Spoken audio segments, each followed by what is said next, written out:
बहुत समय पहले प्राचीन भारत के एक छोटे से नगर में लोग नवरात्रि का पर्व बड़े उत्साह से मनाया करते थे। नगर की गलियां लाल और पीले रंग के झंडों से सजाई जाती, घर घर में दीपक जलते और मंदिरों में ढोल नगाड़ों की गूंज दूर दूर तक सुनाई देती। नवरात्रि का यह पर्व केवल पूजा का समय नहीं था, बल्कि यह आत्मिक शुद्धि और देवी के आशीर्वाद पाने का अवसर माना जाता था। मान्यता थी कि इन 9 दिनों में मां दुर्गा अपने भक्तों के घर घर विचरण करती हैं, उनकी भक्ति को देखती हैं और उन्हें उनके कर्मों का फल देती हैं। इसी नगर में एक परिवार रहता था, धनराज और उनकी पत्नी सुशीला। वे बहुत श्रद्धालु थे और हर नवरात्रि में 9 दिनों का व्रत रखते थे। उनका एक पुत्र था आदित्य, जो युवा था और मां दुर्गा का बड़ा भक्त था। इस बार नवरात्रि में पूरा नगर उत्साह से भरा हुआ था। हर कोई नए कपड़े, नए गहने और पूजा का सामान खरीद रहा था। सुशीला ने भी अपने लिए कुछ आभूषण निकाले, लेकिन उनमें से कुछ पुराने और टूटे हुए थे। आदित्य ने मां के लिए नया गहना लाने की जिद की, परंतु धनराज ने कहा, बेटा, पूजा में गहनों की चमक दमक नहीं, बल्कि मन की सच्चाई देखी जाती है। लेकिन आदित्य की समझ में यह बात पूरी तरह नहीं आई। उसने सोचा कि अगर मां दुर्गा को सोना चांदी पसंद है, तो क्यों न सबसे चमकदार गहने पहने जाएं। उसी रात आदित्य को एक अजीब सपना आया। उसने देखा कि मंदिर के गर्भगृह से एक दिव्य प्रकाश निकल रहा है। उस प्रकाश में मां दुर्गा प्रकट होती हैं, उनके 10 हाथों में शस्त्र और आभूषण चमक रहे हैं।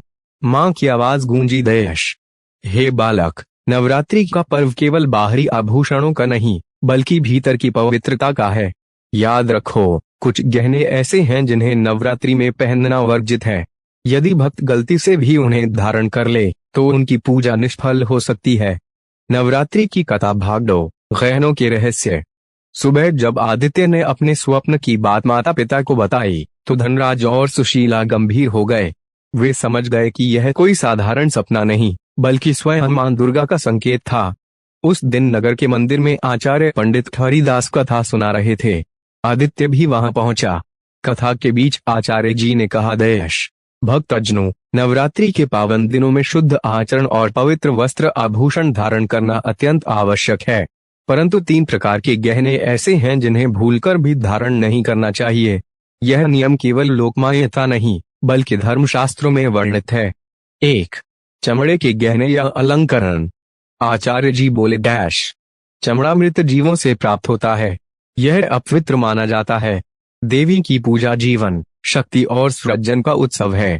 मृत पदार्थ से बने गहनों को पहनकर पूजा करना मां दुर्गा का अपमान है। जो भक्त ऐसा करते हैं, उनकी साधना व्यर्थ चली जाती है। लोग मंत्रमुग्ध होकर सुनते रहे। आदित्य को याद आया कि उसके कुछ मित्र फैशन में चमड़े के ब्रेसलेट और बेल्ट पहनते थे। वह समझ गया कि मां दुर्गा ने सपने में उसे यही चेतावनी दी थी। 2. टूटे फूटे गहने। फिर आचार्य जी ने कहा, देश, कभी भी पूजा के समय टूटी हुई चूड़ियां, झुमके या हार धारण न करें।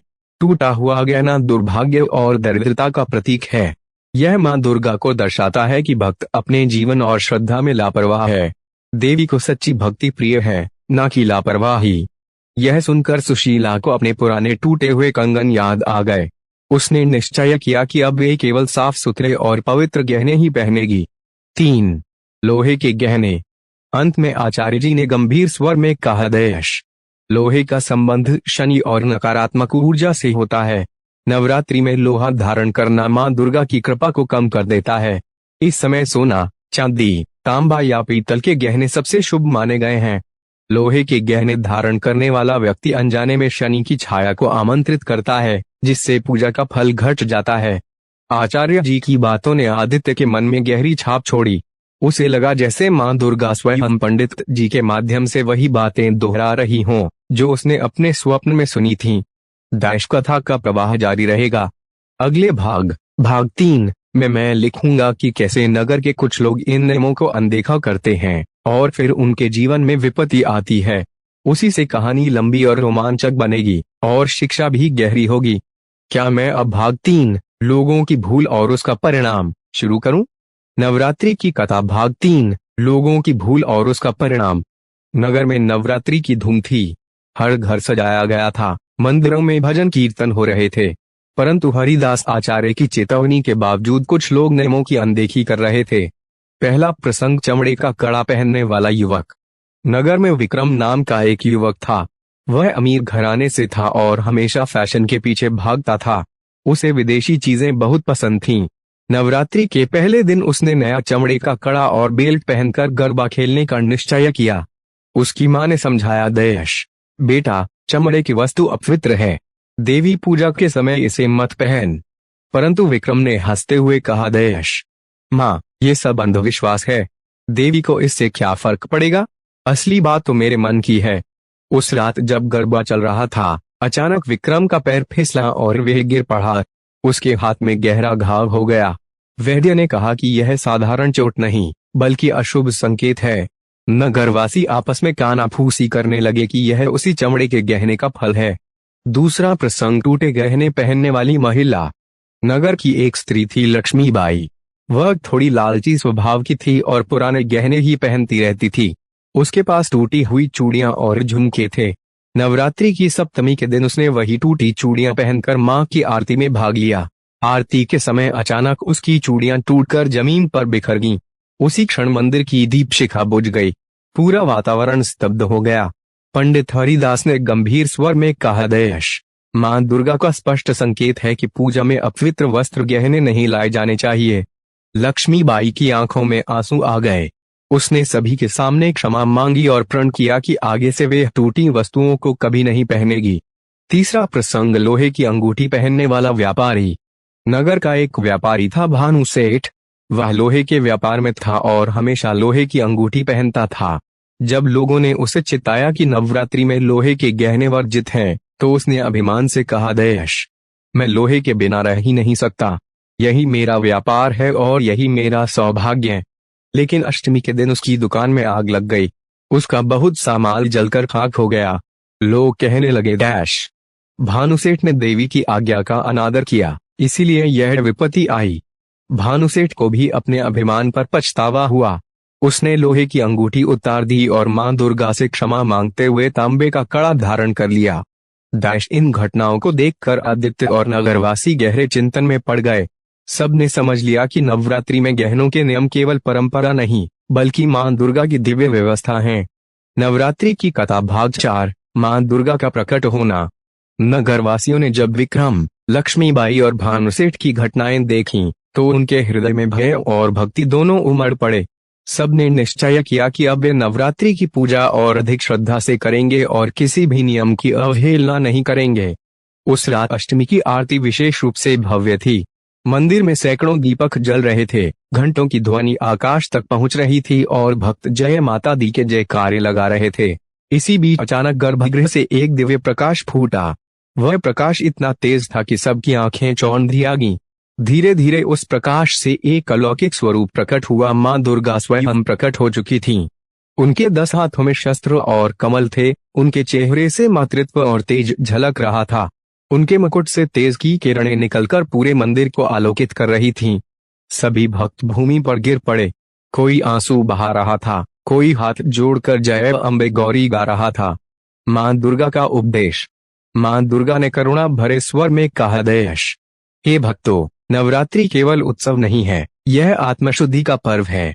मैं अपने भक्तों से सोना चांदी, धन संपत्ति या दिखावा नहीं चाहती। मुझे केवल शुद्ध हृदय और सच्ची भक्ति चाहिए। लेकिन याद रखो, पवित्रता केवल मन में नहीं, बल्कि आचरण और वस्त्र आभूषणों में भी झलकनी चाहिए। इसलिए मैंने कहा है, डैश चमड़े के गहने मत पहनो, क्योंकि वे मृत्यु और अपवित्रता के प्रतीक हैं। टूटे गहने मत पहनो, क्योंकि वे दुर्भाग्य और लापरवाही दर्शाते हैं। लोहे के गहने मत पहनो, क्योंकि वे नकारात्मक ऊर्जा को आकर्षित करते हैं। यदि तुम इन बातों का पालन करोगे, तो तुम्हारी पूजा निष्फल नहीं जाएगी और मैं सदा तुम्हारे जीवन में सुख, समृद्धि, साहस और शक्ति का वास करूंगी। भक्तों का संकल्प। मां के वचनों को सुनकर पूरा नगर अश्रुपूरित आंखों से बोला, डैश मां, अब से हम कभी भी नवरात्रि में अपवित्र गहने धारण नहीं करेंगे। हम अपने मन, वचन और कर्म से शुद्ध रहकर आपकी भक्ति करेंगे। मां दुर्गा मुस्कुराई और आशीर्वाद देती हुई बोली, डैश जो भक्त सच्चे मन से मेरी आराधना करेगा, उसका जीवन शक्ति, सौभाग्य और विजय से भर जाएगा। इतना कहकर मां दुर्गा का दिव्य स्वरूप धीरे धीरे प्रकाश में विलीन हो गया। नवरात्रि की कथा भाग 5, परिणाम और सीख। मां दुर्गा के दिव्य प्रकट होने के बाद नगर का वातावरण पूरी तरह बदल गया। जहां पहले लोग फैशन और दिखावे में उलझे रहते थे, वहीं अब हर किसी के जीवन में श्रद्धा, अनुशासन और पवित्रता की गहरी भावना आ गई थी। नगर का परिवर्तन। महिलाएं अपने पुराने और टूटे गहने त्याग कर स्वच्छ और पवित्र आभूषण पहनने लगीं।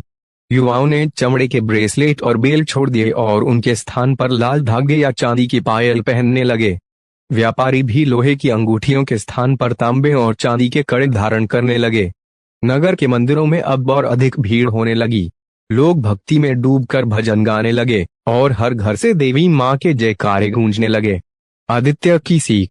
आदित्य ने मां दुर्गा के उपदेशों को अपने हृदय में गहराई से उतार लिया। वह समझ गया कि पूजा केवल बाहरी प्रदर्शन नहीं, बल्कि भीतर की सच्चाई और पवित्रता है। उसने अपने मित्रों से भी कहा, देश हमारे गहनों की चमक से मां दुर्गा प्रसन्न नहीं होती, बल्कि हमारे मन की सच्चाई और भक्ति से होती हैं। चलो इस नवरात्रि हम सब मिलकर नियमों का पालन करें और मां से आशीर्वाद प्राप्त करें। उसकी बातों का असर युवाओं पर पड़ा और सबने आदित्य की तरह पवित्र जीवन जीने का संकल्प लिया। भक्तों पर कृपा। विक्रम, जिसने चमड़े का कड़ा पहना था और घायल हो गया था, अब पूरी तरह ठीक हो गया और उसने संकल्प लिया कि आगे से केवल धार्मिक धागे या रुद्राक्ष ही पहनेगा। लक्ष्मीबाई, जिनकी टूटी चूड़ियां पूजा में टूटकर अपमान का कारण बनी थीं, उन्होंने नए चांदी के गहने धारण किए और जल्द ही उनके घर में समृद्धि लौट आई। भानुसेठ, जिसकी दुकान में आग लगी थी, उसने लोहे का व्यापार तो जारी रखा, लेकिन पूजा और नवरात्रि में केवल तांबे के गहने पहनने लगा। धीरे धीरे उसका व्यापार और भी बढ़ गया। समापन। नवरात्रि का वह पर्व नगर के इतिहास में हमेशा याद रखा गया। हर साल जब नवरात्रि आती तो लोग एक दूसरे को याद दिलाते, डैश चमड़ा मत पहनना, टूटा गहना मत पहनना और लोहे से दूर रहना। यही मां दुर्गा का आदेश है। और इस तरह मां दुर्गा की कृपा से नगर हमेशा सुख, शांति और समृद्धि से भरा रहा। दाइश कथा की अंतिम सीख। नवरात्रि केवल 9 दिनों की पूजा नहीं, बल्कि जीवन भर की साधना का संदेश है। पवित्रता, सच्ची भक्ति और नियमों का पालन। दाइश